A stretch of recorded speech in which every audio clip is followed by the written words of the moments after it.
তারাপীঠের বুকে মা তারার আবির্ভাব কীভাবে ঘটেছিল জানেন? সেই কথাই আজ জানাবো আপনাদের। কথিত আছে তৎকালীন সময়ে তারাপীঠের নাম ছিল চণ্ডীপুর। তখনই একদিন জয়দত্ত সওদাগর নামের এক বণিক তার ছেলেকে নিয়ে বাণিজ্য করতে এসে বিশ্রাম নেন চণ্ডীপুরে।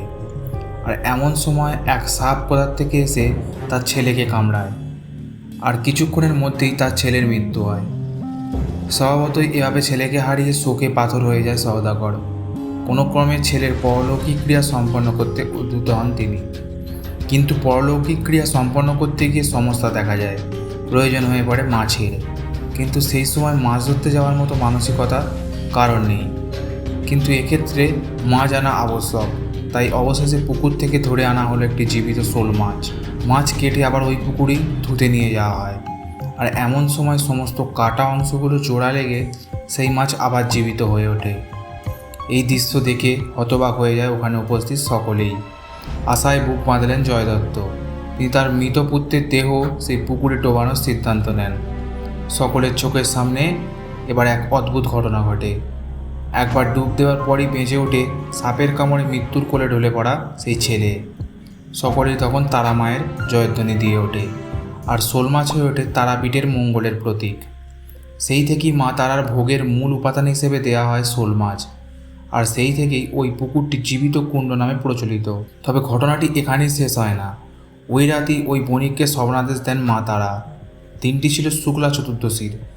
তারা মায়ের আদেশ মেনে ওই দিনটিতে তারাপীঠে মা তারার পুজো শুরু করলেন বণিক জয়দত্ত।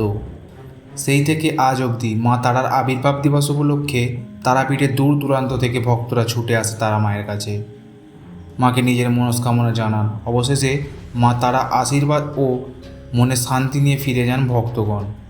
এদিকে শ্মশানের দিকে অর্থাৎ পশ্চিম দিকে মুখ করে বসেন তারা মা। ভক্তরা বিশ্বাস করেন পশ্চিম দিকে রয়েছেন দেবী তারার বোন মুলুটি মা।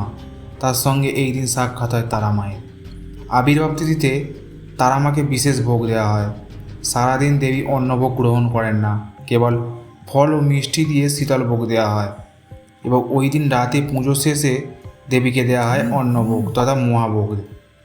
ভোগের মধ্যে থাকে খিচুড়ি, পোলাও সহ 5 রকমের ভাজা, মাছ, বলির মাংস, আরও কত কী।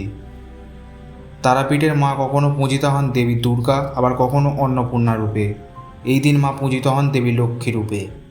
আর তারাপীঠে এই আবির্ভাব তিথিতে তারা মাকে একবার কাছ থেকে দেখতে ছুটে আসে অগণিত ভক্তের দল। কেবল এই আবির্ভাব তিথিতেই নয়, সারা বছর এই মন্দির চত্বরে উপচে পড়ে অগণিত ভক্তের দল, এবং মাও তাদের দুহাত ভরে আশীর্বাদ করেন।